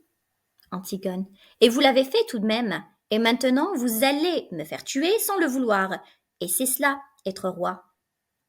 Créant, oui, c'est cela. Antigone, pauvre Créant, avec mes ongles cassés et pleins de terre, et les bleus que tes gardes m'ont fait au bras, avec ma peur qui me tord le ventre, moi je suis reine. Créant, alors aie pitié de moi. Vis. Le cadavre de ton frère qui pourrit sous mes fenêtres, c'est assez payé pour que l'ordre règne dans Thèbes. Mon fils t'aime, ne m'oblige pas à payer avec toi encore. J'ai assez payé. Antigone, non, vous avez dit oui. Vous ne vous arrêterez jamais de payer maintenant. Créant, la secousse soudain hors de lui. Mais bon Dieu, essaie de comprendre une minute, toi aussi, petite idiote. J'ai bien essayé de te comprendre, moi. Il faut pourtant qu'il y en ait qui disent oui. Il faut pourtant qu'il y en ait qui mènent la barque. Cela prend l'eau de toutes parts, c'est plein de crimes, de bêtises, de misère, et le gouvernail est là qui bâillotte, l'équipage ne veut plus rien faire, il ne pense qu'à piller la cale et les officiers sont déjà en train de se construire un petit radeau confortable, rien que pour eux, avec toute la provision d'eau douce pour tirer en moins leurs eaux de là, et le mât craque, et le vent siffle, et les voiles vont se déchirer, et toutes ces brutes vont crever tout ensemble, parce qu'ils ne pensent qu'à leur peau, à leur précieuse peau, et à leurs petites affaires. Crois-tu alors qu'on a le temps de faire leur raffiner, de savoir s'il faut dire oui ou non, de se demander s'il ne faudra pas payer trop cher un jour, et si on pourra encore être un homme après? On prend le bout de bois, on redresse devant la montagne d'eau, on gueule un ordre et on tire dans le tas sur le premier qui s'avance. Dans le tas. Cela n'a pas de nom. C'est comme la vague qui vient de s'abattre sur le pont devant vous, le vent qui vous siffle. Et la chose qui tombe devant le groupe n'a pas de nom. C'était peut-être celui qui t'avait donné du feu en souriant la veille. Il n'a plus de nom, et toi non plus, tu n'as plus de nom. Cramponné à la barre, il n'y a plus que le bateau qui est un nom et la tempête. Est-ce que tu le comprends, cela? Antigone secoue la tête. Je ne veux pas comprendre, c'est bon pour vous. Moi, je suis là pour autre chose que pour comprendre. Je suis là pour vous dire non et pour mourir. Créon. C'est facile de dire non. Antigone. Pas toujours. Créon. Pour dire oui, il faut suer et retrousser ses manches, empoigner la vie à pleine main et s'en mettre jusqu'au coude. C'est facile de dire non, même si on doit mourir. Il n'y a qu'à ne pas bouger et attendre. Attendre pour vivre, attendre même pour qu'on vous tue. C'est trop lâche. C'est une invention des hommes. Tu imagines un monde où les arbres aussi auraient dit non contre la sève, où les bêtes auraient dit non contre l'instinct de la chasse ou de l'amour? Les bêtes, elles au moins, elles sont bonnes et simples et dures. Elles vont se poussant les uns après les autres, courageusement sur le même chemin. Et si elles tombent, les autres passent, et il peut s'en perdre autant que l'on veut. Il en restera toujours une de chaque espèce prête à refaire des petits et à reprendre le même chemin avec le même courage, toutes pareilles à celles qui sont passées avant. Antigone, quel rêve, hein, pour un roi. Des bêtes, ce serait si simple. Un silence, Créon la regarde. Créon. Tu me méprises, n'est-ce pas? Elle ne répond pas, il continue comme pour lui dire. C'est drôle. Je l'ai souvent imaginé ce dialogue avec un petit jeune homme pâle qui aurait essayé de me tuer et dont je ne pourrais rien tirer après que du mépris. Mais je ne pensais pas que ce serait avec toi, et pour quelque chose d'aussi bête. Il a pris sa tête dans ses mains. On sent qu'il est à bout de force. Écoute-moi tout de même pour la dernière fois. Mon rôle n'est pas bon, mais c'est mon rôle et je vais te faire tuer. Seulement avant, je veux que toi aussi tu sois bien sûr du tien. Tu sais pourquoi? Tu vas mourir, Antigone? Tu sais au bas de quelle histoire sordide tu vas signer pour toujours ton petit nom sanglant? Antigone. Quelle histoire? Rien. Celle de Théocle et de Polynice. Celle de tes frères. Non, tu crois la savoir, tu ne la sais pas. Personne ne la sait dans Thèbes que moi. Mais il me semble que toi, ce matin, tu as aussi le droit de l'apprendre. Il rêve un temps, la tend dans ses mains, accoudé sur ses genoux, on l'entend murmurer. Ce n'est pas bien beau, tu vas voir. Et il commence sourdement sans regarder Antigone. Que te rappelles-tu de tes frères d'abord? Deux compagnons de jeu qui te méprisaient sans doute, qui te cassaient tes poupées, se chuchotaient éternellement des mystères à l'oreille l'un de l'autre pour te faire enrager? Antigone, c'étaient des grands. Créon, après, tu as dû les admirer avec leurs premières cigarettes, leurs premiers pantalons longs, et puis ils ont commencé à sortir le soir, à sentir l'homme, et ils n'ont plus regardé du tout. Antigone, j'étais une fille. Créon, tu voyais bien ta mère pleurer, ton père se mettre en colère, tu entendais claquer les portes à leur retour, et leur ricanement dans les couloirs, et ils passaient devant toi, goguenards et veules, sentant le vin. Antigone, une fois, je m'étais cachée derrière une porte, c'était le matin, nous venions de nous lever, et eux, ils rentraient. Polynice m'a vu, il était tout pâle, les yeux brillants et si beau dans son vêtement du soir. Il m'a dit, tiens, tu es là, toi? Et il m'a donné une grande fleur de papier qu'il avait rapportée de sa nuit. Créon, et tu l'as conservée, n'est-ce pas, cette fleur? Et hier, avant de t'en aller, tu as ouvert ton tiroir et tu l'as regardé longtemps pour te donner du courage. Antigone tressaille. Qui vous a dit cela? Créon. Pauvre Antigone, avec ta fleur de cotillon, sais-tu qui était ton frère? Antigone. Je savais que vous me diriez du mal de lui en tout cas. Créon. Un petit fêtard imbécile, un petit carnassier, dur et sans âme. Une petite brute, tout juste bonne à aller plus vite que les autres avec ses voitures, à dépenser plus d'argent dans les bars. Une fois, j'étais là, ton père venait de lui refuser une grosse somme qu'il avait perdue au jeu. Il est devenu tout pâle, il a levé le poing en criant un mot ignoble.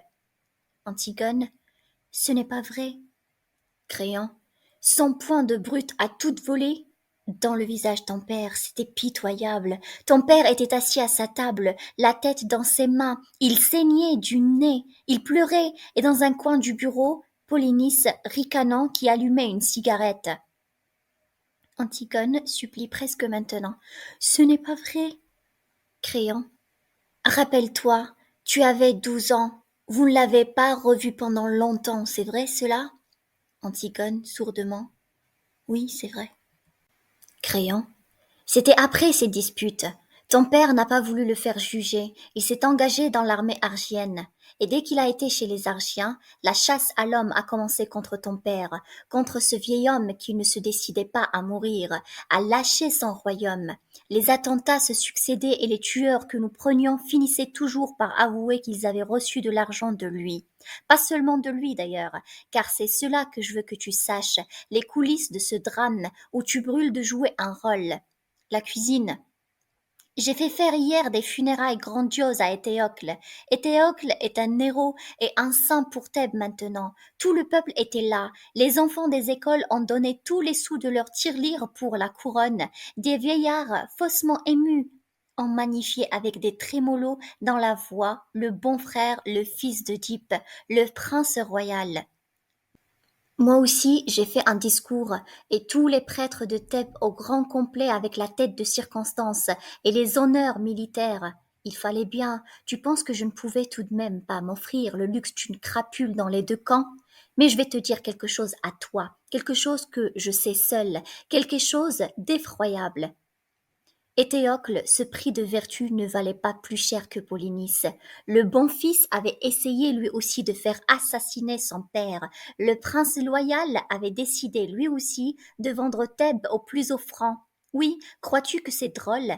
Cette trahison pour laquelle le corps de Polynice est en train de pourrir au soleil, j'ai la preuve maintenant qu'Éthéocle, qui dort dans son tombeau de marbre, se préparait lui aussi à la commettre. C'est un hasard si Polynice a réussi son coup avant lui. Nous avions affaire à deux larrons en foire qui se trompaient l'un l'autre en nous trempant et qui se sont égorgés comme de petits voyous qu'ils étaient, pour un règlement de compte. Seulement, il s'est trouvé que j'ai eu besoin de faire un héros de l'un d'eux, alors j'ai fait rechercher leurs cadavres au milieu des autres. On les a retrouvés embrassés pour la première fois de leur vie sans doute. Ils s'étaient embrochés mutuellement et puis la charge de la cavalerie argienne leur avait passé dessus. Ils étaient en bouillie. Antigone, méconnaissable, j'ai fait ramasser un des corps, le moins abîmé des deux pour mes funérailles nationales, et j'ai donné l'ordre de laisser pourrir l'autre où il était. Je ne sais même pas lequel, et je t'assure que cela m'est bien égal. Il y a un long silence. Ils ne bougent pas, sans se regarder, puis Antigone dit doucement. Antigone, pourquoi m'avez-vous raconté cela? Créant se lève, remet sa veste. Créant. Valait-il mieux te laisser mourir dans cette pauvre histoire? Antigone. Peut-être. Moi, je croyais. Il y a un silence encore. Créant s'approche d'elle. Créant. Qu'est-ce que tu vas faire maintenant? Antigone se lève comme une somnambule. Je vais remonter dans ma chambre. Créant. Ne reste pas trop seule. Va voir Aimant ce matin. Marie-toi vite. Antigone, dans un souffle. Oui. Créant. Tu as toute ta vie devant toi. Notre discussion était bien oiseuse. Je t'assure, tu as ce trésor, toi encore. Antigone. Oui. Créant. Rien d'autre ne compte, et tu allais le gaspiller. Je te comprends. J'aurais fait comme toi à 20 ans. C'est pour cela que je buvais tes paroles. J'écoutais du fond du temps un petit crayon maigre et pâle comme toi, et qui ne pensait qu'à tout donner lui aussi. Marie-toi vite, Antigone, sois heureuse. La vie n'est pas ce que tu crois. C'est une eau que les jeunes gens laissent couler sans le savoir entre leurs doigts ouverts.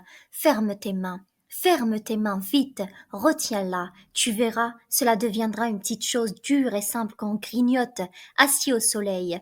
Ils te diront tout le contraire parce qu'ils ont besoin de ta force et de ton élan. Ne les écoute pas, ne m'écoute pas quand je ferai mon prochain discours devant le tombeau des Théocles. Ce ne sera pas vrai. Rien n'est vrai que ce qu'on ne dit pas. Tu l'apprendras toi aussi, trop tard. La vie, c'est un livre qu'on aime. C'est un enfant qui joue à vos pieds, un outil qu'on tient bien dans sa main, un banc pour se reposer le soir devant sa maison. Tu vas me mépriser encore, mais de découvrir cela, tu verras, c'est la consolation dérisoire du vieillir. La vie, ce n'est peut-être tout de même que le bonheur. Antigone murmure, le regard perdu, le bonheur. Créon a un peu honte soudain. Un pauvre mot, hein? Antigone. Quel sera-t-il, mon bonheur? Quelle femme heureuse deviendra-t-elle, la petite Antigone? Quelle pauvreté faudra-t-il qu'elle fasse, elle aussi, jour par jour, pour arracher avec ses dents son petit lambeau de bonheur? Dites, à qui devra-t-elle mentir? À qui sourire? À qui se vendre? Qui devra-t-elle laisser mourir en détournant le regard? Créon hausse les épaules. Tu es folle, tais-toi! Antigone. Non, je ne me tairai pas. Je veux savoir comment je m'y prendrai, moi aussi, pour être heureuse, tout de suite, puisque c'est tout de suite qu'il faut choisir. Vous dites que c'est si beau, la vie. Je veux savoir comment je m'y prendrai pour vivre. Créon. Tu aimes aimant? Antigone. Oui, j'aime aimant. J'aime un aimant dur et jeune, un aimant exigeant et fidèle comme moi.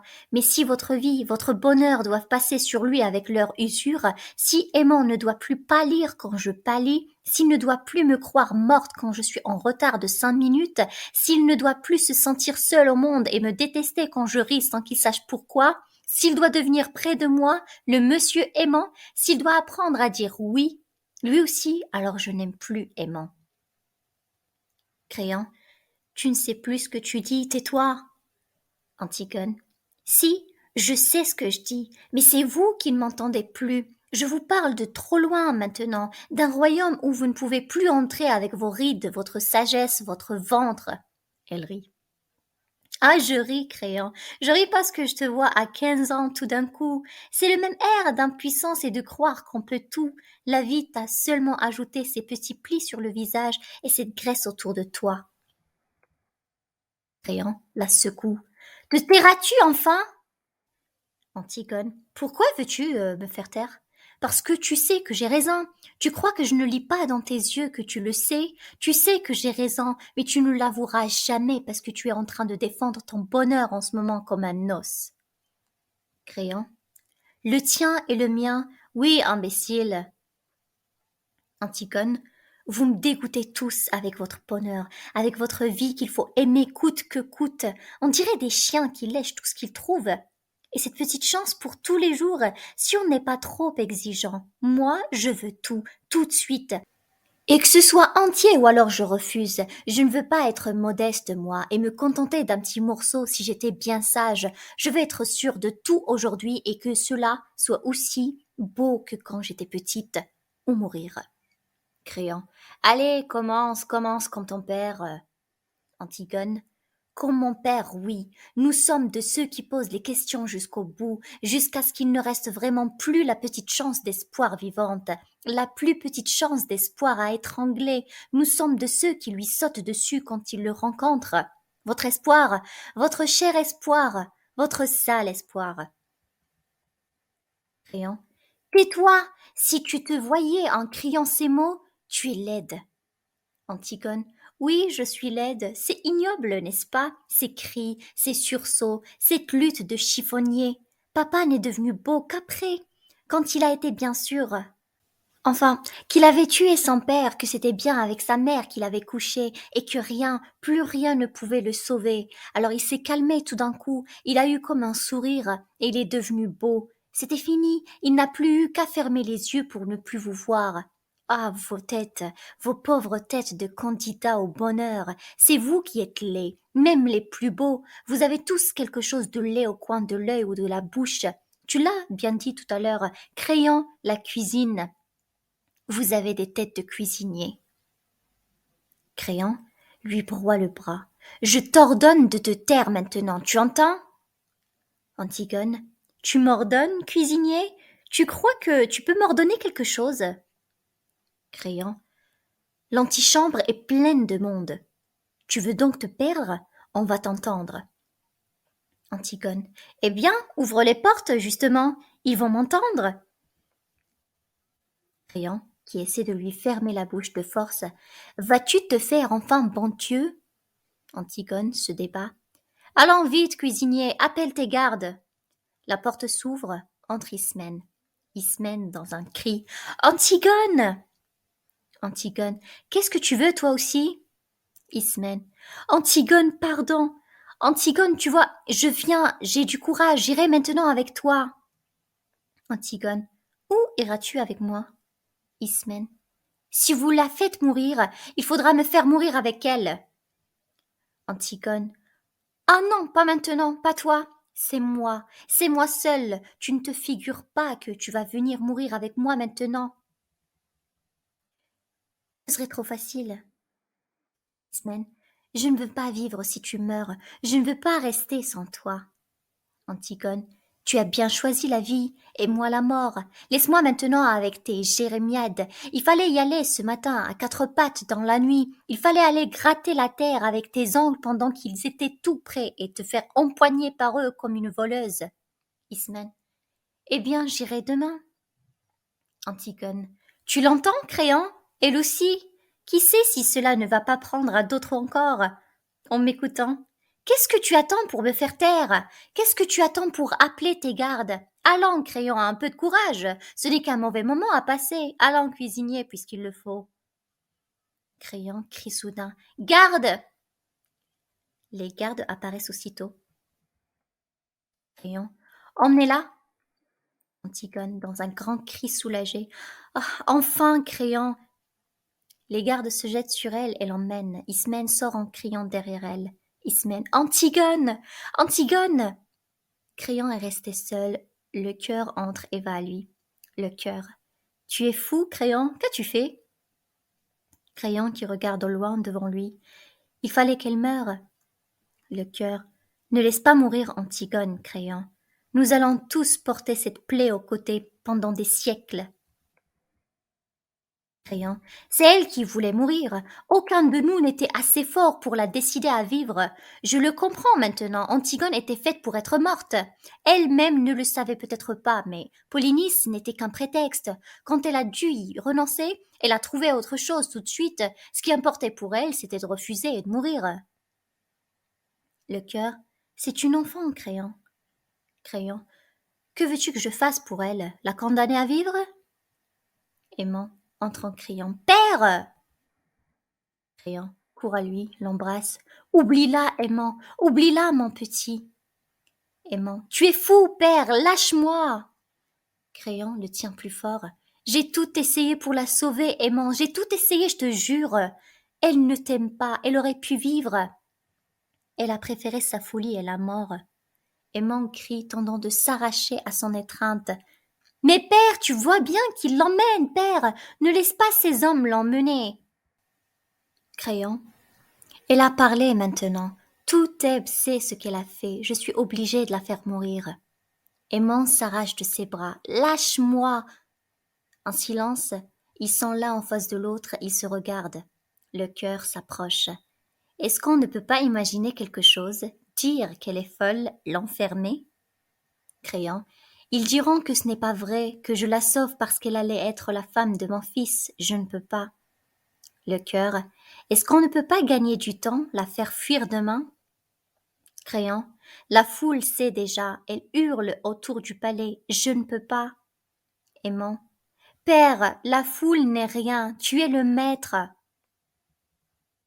Créant. Je suis le maître avant la loi, plus après. Aimant. Père, je suis ton fils, je ne peux pas me la laisser prendre. Créant. Si, Aimant, si, mon petit. Du courage. Antigone ne peut plus vivre. Antigone nous a déjà quittés tous. Aimant. Crois-tu que je pourrais vivre, moi, sans elle? Crois-tu que je l'accepterais, votre vie, et tous les jours, depuis le matin jusqu'au soir, sans elle, et votre agitation, votre bavardage, votre vide, sans elle? Créant. Il faudra bien que tu acceptes, aimant. Chacun de nous a un jour plus ou moins triste, plus ou moins lointain, où il doit enfin accepter d'être un homme. Pour toi, c'est aujourd'hui. Et te voilà devant moi avec ces larmes au bord de tes yeux et ton cœur qui te fait mal, mon petit garçon, pour la première fois. Quand tu te seras détourné, quand tu auras franchi ce seuil tout à l'heure, ce sera fini. Aimant, recule un peu et dis doucement. C'est déjà fini. Créant. Ne me juge pas, aimant, ne me juge pas toi aussi. Aimant le regarde et dit soudain. Cette grande force et ce courage, ce Dieu géant qui m'enlevait dans ses bras et me sauvait des monstres et des ombres, c'était toi?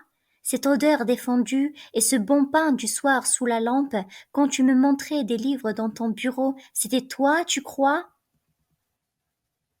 Riant humblement. Oui, aimant, aimant. Tous ces soins, tout cet orgueil, tous ces livres pleins de héros, c'était donc pour en arriver là, être un homme, quand tu dis, et trop heureux de vivre? Créant. Oui, aimant. Aimant crie soudain comme un enfant se jetant dans ses bras. Père, ce n'est pas vrai, ce n'est pas toi, ce n'est pas aujourd'hui. Nous ne sommes pas tous les deux au pied de ce mur où il faut seulement dire oui. Tu es encore puissant, toi, comme lorsque j'étais petit. Ah, je t'en supplie, Père, que je t'admire encore, je suis trop seule, et le monde est trop nu si je ne peux plus t'admirer. Créant le détache de lui. On est tout seul, aimant, le monde est nu, et tu m'as admiré trop longtemps. Regarde-moi, c'est cela devenir un homme, voir le visage de son père en face un jour. Aimant le regarde puis recule en criant. Antigone. Antigone, en secours. Il est sorti en courant. Le cœur va à Créant.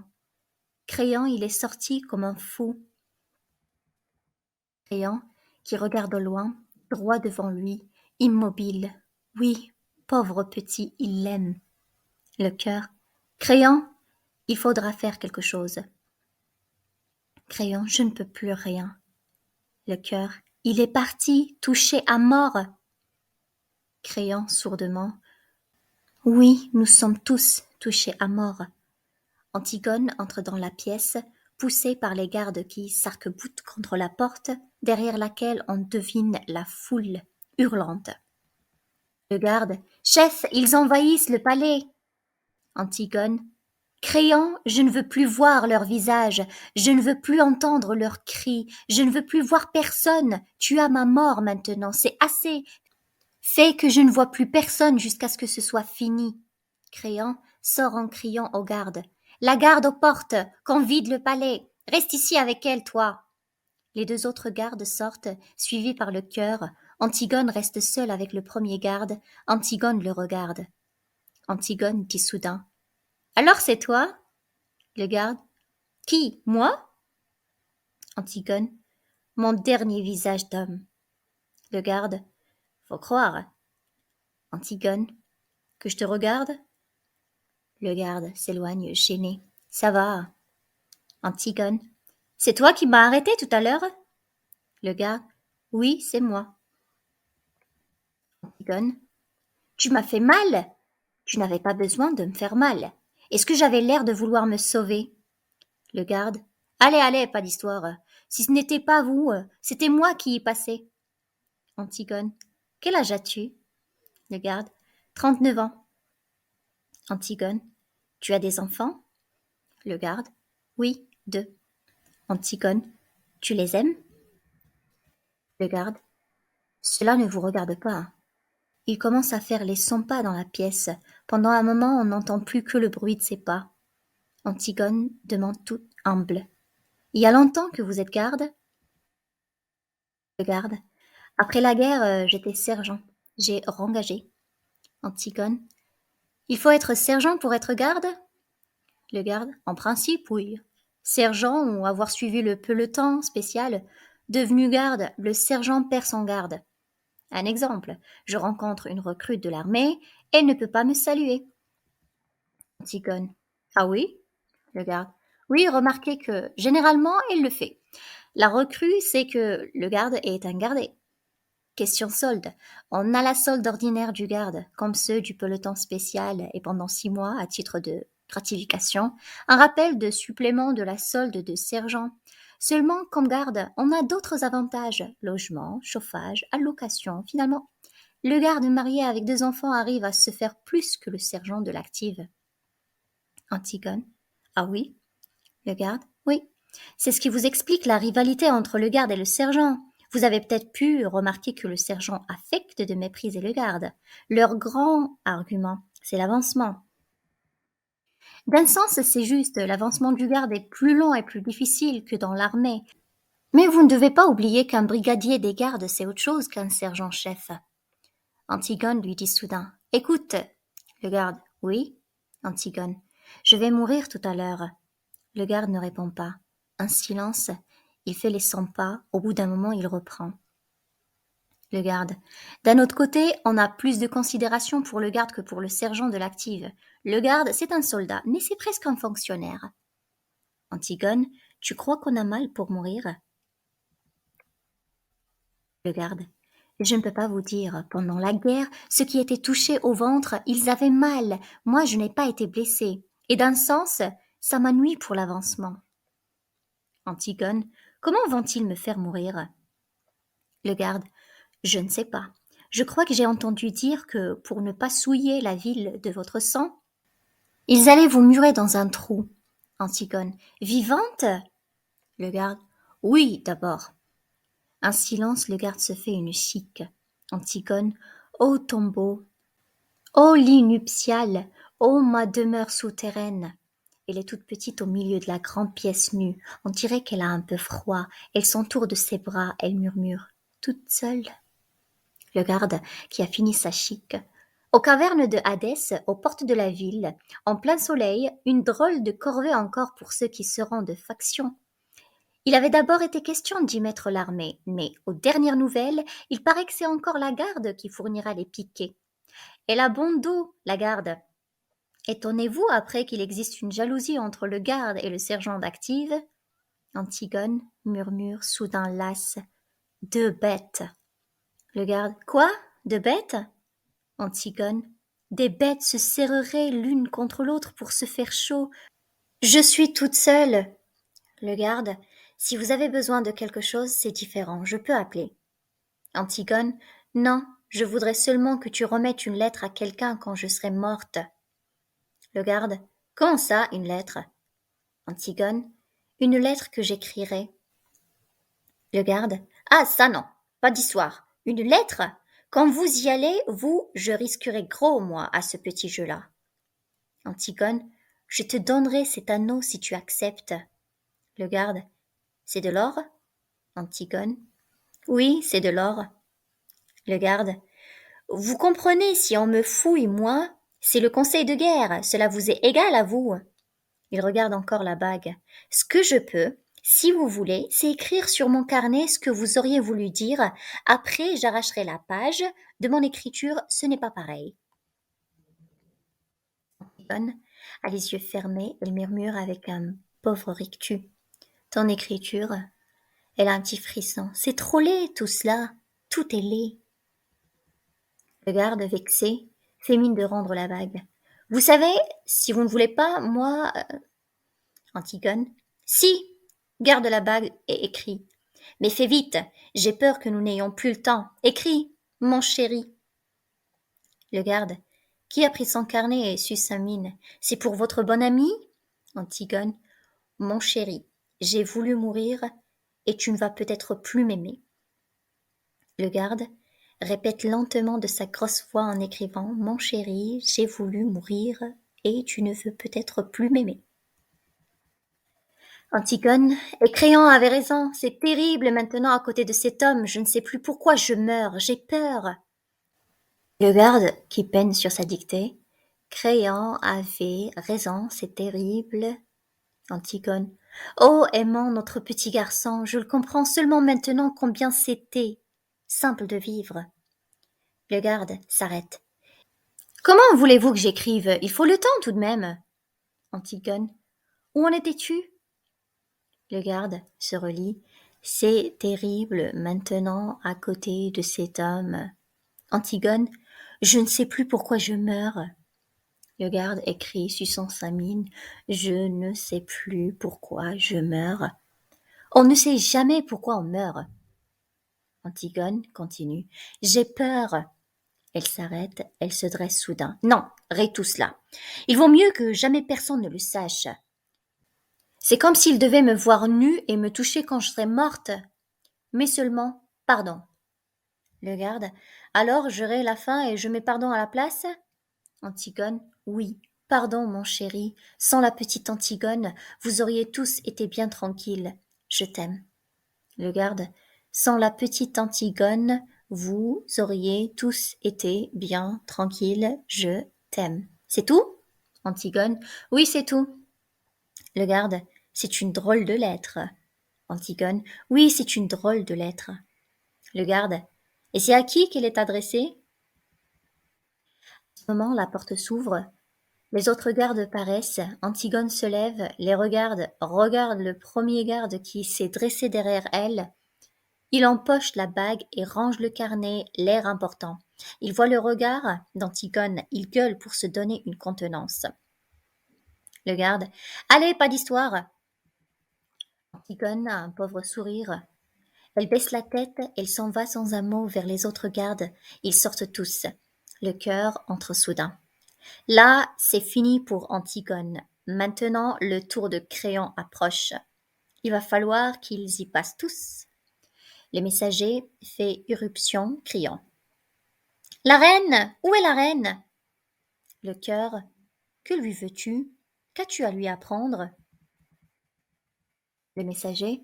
Une terrible nouvelle. On venait de jeter Antigone dans son trou. On n'avait pas encore fini de rouler les derniers blocs de pierre lorsque Créon et tous ceux qui l'entourent entendent des plaintes qui sortent soudain du tombeau. Chacun se tait et écoute, car ce n'est pas la voix d'Antigone. C'est une plainte nouvelle qui sort des profondeurs du trou. Tous regardent Créon et lui, qui a deviné le premier, lui qui sait déjà avant tous les autres, hurle soudain comme un fou. Enlevez les pierres! Enlevez les pierres!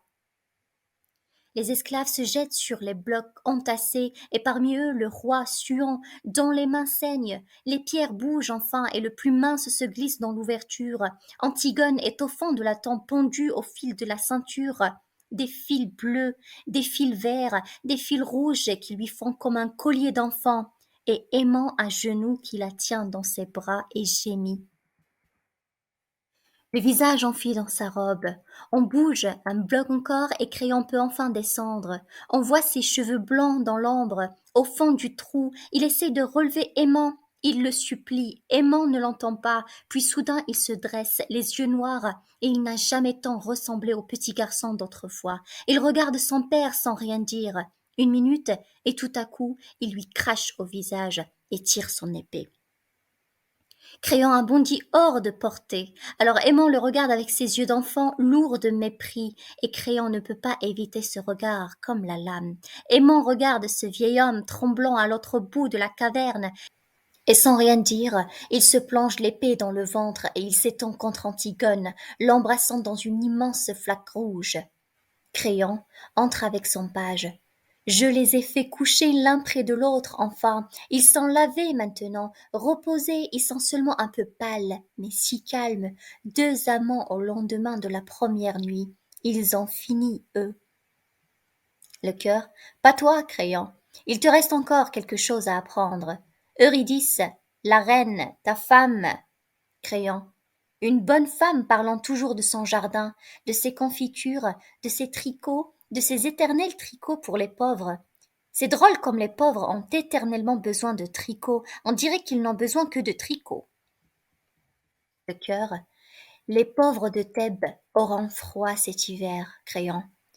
En apprenant la mort de son fils, la reine a posé ses aiguilles, sagement après avoir terminé son rang, posément comme tout ce qu'elle fait, un peu plus tranquillement peut-être que d'habitude. Et puis elle est passée dans sa chambre à l'odeur de lavande, au petit napperon brodé et au cadre de peluche, pour s'y couper la gorge. Crayon. Elle est étendue maintenant sur un des petits lits jumeaux démodés, à la même place où tu l'as vue jeune fille un soir, et avec le même sourire, à peine un peu plus triste. Et s'il n'y avait pas cette large tache rouge sur les linges autour de son cou, on pourrait croire qu'elle dort. Crayon. Elle aussi, ils dorment tous. C'est bien. La journée a été rude. Un temps, il dit sourdement. Cela doit être bon de dormir. Le cœur. Et tu es tout seul maintenant, Crayon. Crayon. Tout seul, oui. Un silence. Il pose sa main sur l'épaule de son page. Petit? Le page. Monsieur? Crayon. Je vais te dire à toi. Ils ne savent pas, les autres. On est là, devant l'ouvrage. On ne peut pourtant pas se croiser les bras. Ils disent que c'est une sale besogne. Mais si on ne la fait pas, qui la fera? Le page. Je ne sais pas, monsieur. Crayon. Bien sûr, tu ne sais pas. Tu en as de la chance. Ce qu'il faudrait, c'est ne jamais savoir. Il te tarde d'être grand, toi? Le page. Oh oui, monsieur. Crayon. Tu es fou, petit. Il faudrait ne jamais devenir grand. L'heure sonne au loin, il murmure. 5 heures? Qu'est-ce que nous avons aujourd'hui à 5 heures? Le page. Conseil, monsieur. Crayon. Eh bien, si nous avons conseil, petit, nous allons y aller. Ils sortent, Crayon s'appuyant sur le page. Le cœur s'avance, et voilà. Sans la petite Antigone, c'est vrai, ils auraient tous été bien tranquilles, mais maintenant c'est fini. Ils sont tout de même tranquilles. Tous ceux qui avaient à mourir sont morts. Ceux qui croyaient une chose et puis ceux qui croyaient le contraire, même ceux qui ne croyaient rien et qui se sont trouvés pris dans l'histoire sans y rien comprendre. Morts pareils. Tous, bien raides, bien inutiles, bien pourris. Et ceux qui vivent encore vont commencer tout doucement à les oublier et à confondre leurs noms. C'est fini. Antigone est calmée maintenant. Nous ne saurons jamais de quelle fièvre son devoir lui est remis. Un grand apaisement triste tombe sur Thèbes et sur le palais vide où Créon va commencer à attendre la mort. Pendant qu'il parlait, les gardes sont entrés. Ils se sont installés sur un banc, leur litre de rouge à côté d'eux, leur chapeau sur la nuque, et ils ont commencé une partie de cartes. Le cœur. Il ne reste plus que les gardes. Eux, tout ça, cela leur est égal. C'est pas leurs oignons. Ils continuent à jouer aux cartes. Le rideau tombe rapidement pendant que les gardes abattent leurs atouts.